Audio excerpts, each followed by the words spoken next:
Most people who are iodine deficient have absolutely no idea. And the symptoms? They show up slowly, quietly, and in places you wouldn't expect.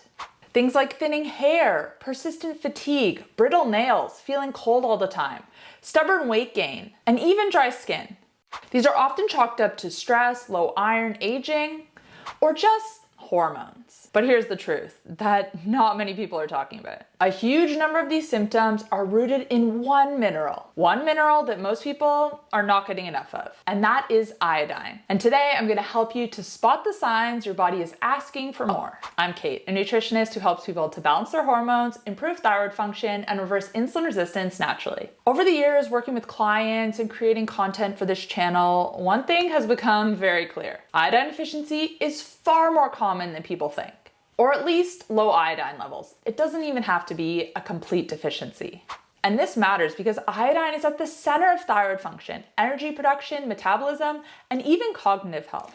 In this video, you'll learn the most overlooked signs of low iodine, why it's so common, the best food sources, and what you can do if you suspect you're low. Let's start with the basics. Iodine is essential for your thyroid. Your thyroid cannot create T3 and T4 without it. And if your thyroid slows down, everything slows down. Your metabolism, your digestion, your temperature regulation, your energy, your brain function, your hair growth, your cycle, right? Thyroid hormones regulate the pace of your entire body. And here's the problem. Your body can't make iodine. You need to get it through food or supplementation. So when your levels drop, even slightly, like I said, you don't have to be deficient, they just have to be low. Your metabolism shifts, your hormones shift, your energy shifts. And because this happens gradually, most people don't connect the dots. And this is even more important for people with insulin resistance because the thyroid and insulin systems in your body are tightly connected. Low thyroid function makes insulin resistance worse, and insulin resistance can make thyroid function worse. So catching an iodine deficiency early can actually help with weight loss, energy, and blood sugar control. Now, why are iodine deficiencies so common? You might have thought that they were a thing of the past or something that only happens in third world countries. There are two big reasons. Reason number one is that we don't eat enough seafood anymore. Iodine is highest in foods that come from the ocean. Fish, shellfish, seaweed, sea vegetables. But most modern diets don't include seafood multiple times a week. Some people never eat it at all. And if you don't regularly consume ocean-based foods, your iodine levels are probably low. Reason number two is that soil iodine levels have dropped. Even land foods that used to contain iodine, like dairy and eggs, depend heavily on iodine content in the soil and animal feed. As the soil gets depleted, so do the foods that grow in them. And actually, there is a third that I almost forgot about, and that's that our modern environments contain a lot of factors that impact our iodine absorption. Flame retardants that are in a lot of modern products can impact iodine absorption by interfering with iodine's transport and metabolism. Fluoride is another one that impacts iodine absorption. These things are hard to avoid, but unfortunately, they're impacting how well our bodies are absorbing iodine, and they're negatively impacting our thyroid as a result. Here are the signs I want you to pay attention to. These are the exact signs I see with clients who test low. The first is thinning hair, shedding hair, or hair that simply won't grow. This is because your thyroid regulates your hair follicle activity. When iodine is low, your thyroid hormone drops, and hair often becomes thin, it becomes dry, slow growing, or it sheds more than usual. So if your ponytail feels smaller or you're losing clumps of hair in the shower, this is a common early sign that there's not enough iodine in your system. The second is that you feel cold all the time. Cold hands, cold feet, cold nose, even when the weather is warm. If you feel freezing in a room that everyone else says is fine, this can often point to low thyroid activity. Your thyroid regulates your internal thermostat. When iodine drops, your metabolism slows and heat production decreases. Number three is fatigue that doesn't make sense. Not, I slept badly last night fatigue, but deep, dragging, bone-level exhaustion. You can sleep 8 or 9 hours a night and still feel drained. This is because low iodine lowers T3, and T3 is responsible for energy production inside your cells. Sign number four is brain fog or trouble concentrating. Iodine plays a key role in cognitive function. People who are low often describe it as their brain feeling slow. They can't connect thoughts easily, or they just feel mentally sluggish. If iron, B12, and sleep are fine, iodine is worth checking next. Sign number five is dry skin, brittle nails, or puffiness. Thyroid hormones support skin turnover and hydration. When iodine is low, your skin becomes dry. Your nails get these ridges in them and they break easily. And water retention increases, especially around your eyes and the face. Sign number 6 is one that not a lot of people talk about, but that's actually pretty common. And that is having a hoarse voice or your throat feeling tight. Your thyroid sits at the front of your neck. When it struggles, it can become slightly inflamed. And people often describe pressure, tightness, or subtle hoarseness. If there's no other reason for your throat feeling like this is a good sign that your iodine might be low. And sign number 7 is for women. Sign number 8 is only for women, but it's an irregular cycle or really bad PMS symptoms. Your thyroid and reproductive hormones are tightly connected. Low iodine can lead to heavier cycles and more painful cycles, or cycles that suddenly become irregular. Growing up, I experienced extremely heavy and extremely painful periods. And guess what? I didn't eat any seafood as a child. When I became an adult, I had my iodine tested, and what do you know? My levels were low. Now, I do think there were a couple factors when it came to myself personally, but I did notice a big difference when I started eating more seafood, when I started supplementing iodine, and when I started eating more red meat. Now my cycles are lighter, they're less painful, and they're actually shorter. So if this is an issue for you and you don't have PCOS or insulin resistance, get your iodine levels checked. Honestly, it can be a game changer. Now that you know the signs, let's talk about how you can increase your iodine levels naturally. And let's start with the richest food sources. Number 1 is seaweed and sea vegetables. Think things like kelp, nori, and wakame. These are some of the highest iodine sources in the world. Just a few servings a week can dramatically increase your intake. And next up, which we've spoken about already, is seafood in general. Cod, salmon, shrimp, sardines, oysters, scallops. These all contain iodine, plus omega-3 fatty acids, protein, and selenium, which is essential for converting thyroid hormones.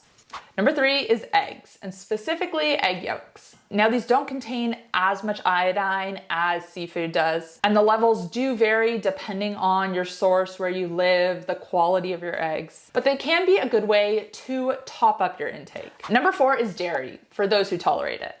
Greek yogurt, cheese, even a quality milk. These used to be a major source, but they vary depending on farming practices. And those really are the main 4: seaweed, seafood, eggs, and dairy. So you can see why people who don't eat meat, don't eat a lot of meat, don't eat a lot of animal products, often struggle with their thyroid. They're not really getting any iodine in through their diet. Now, even when people improve their diet, iodine levels can sometimes still remain low. This is partly to do with things in our environment that we spoke about earlier that can decrease iodine absorption. But it's also to do with the fact that our body stores iodine. If it's been depleted for months or years, it needs time and often a higher intake to refill these stores. And that's where supplementing can help. Now, Lugol's iodine drops are the gold standard when it comes to iodine supplements. They're the most reliable and the most clean source of iodine. It has been used for decades and it is easy to dose. Now, I always recommend starting with food first. Increase your intake there. Don't just rely on a supplement. But if your intake is consistently low despite trying, then yeah, adding in a supplement can help. Now, there are a few different iodine protocols. I'll link to some in the description box down below. I don't want to get too into them today because it can be highly individual. Now, for most people, you don't need huge doses. There are certain protocols that do call for higher dosing, but if you're going to do that, definitely work with a doctor. In general, small, steady support often works best. 2 drops in water per day is the general recommended dose. And I'll also link to Lugol's iodine solution in the description box down below too. Now, I also want to get deeper into the thyroid connection in this video, because that's where iodine plays the biggest role. And so many people nowadays, so many women especially, struggle with their thyroid health. And iodine is a huge piece of the puzzle here. Your thyroid makes 2 main hormones, T4, which is the storage form, and T3, which is the active form, that actually regulates metabolism. And here's the key. T4 contains 4 iodine molecules, and T3 contains 3 iodine molecules. Your body physically cannot make thyroid hormones without iodine. It is literally built from iodine. And when iodine is low, your thyroid tries to compensate. It slows the production of T4 and T3, which leads to a sluggish metabolism, as we spoke about earlier. Fatigue, weight gain, all the symptoms we previously mentioned. And even if your body is making T4, it still has to convert it into T3. And that conversion requires 2 things: selenium and healthy liver function. So iodine alone isn't the whole picture, but it is the foundation. Low iodine makes it impossible for the thyroid to keep up. It all has to start here. But if you're not getting enough selenium as well, then you're not going to be able to use it and convert it efficiently. So one strategy I like to recommend is taking 2 Brazil nuts along with your iodine supplement. Now, a lot of the food sources that contain iodine also contain selenium, which is why food is always going to be the best source. But one strategy I like to recommend if people are supplementing is taking their iodine supplement along with 2 Brazil nuts. Brazil nuts are high in selenium, which might be the key if you've already been supplementing iodine and not seeing a difference. Okay, this is where things get a little bit tricky. Iodine is a bit hard to test accurately because levels do fluctuate throughout the day. Urine tests are common, but they only show what you're excreting, not what your thyroid has stored. Blood iodine tests are rarely used. They're not very useful. So instead of testing iodine directly, there are things we can look at. Thyroid symptoms, such as our hair, energy, temperature, skin, brain fog, weight gain, and cycle changes. We can look at our thyroid hormone patterns, low or low normal T4, or elevated TSH. These often point towards a nutrient issue. And then, as we've spoken about, what our diet looks like. If you rarely eat seafood, if you never eat seaweed, if you avoid dairy, and if you have symptoms of iodine deficiency. All of these can point towards your iodine being low. Now, you can do a urine test if you do want a baseline, but symptoms plus food intake can tell us a lot. Now, I wasn't going to include this today, but I thought, what the heck, let's throw it in. And that's the connection between iodine and insulin resistance. Because as you guys know, insulin resistance is the area I specialize in. Now, most people don't realize how tightly thyroid and insulin systems are linked. Low thyroid function makes it harder for your body to use glucose effectively.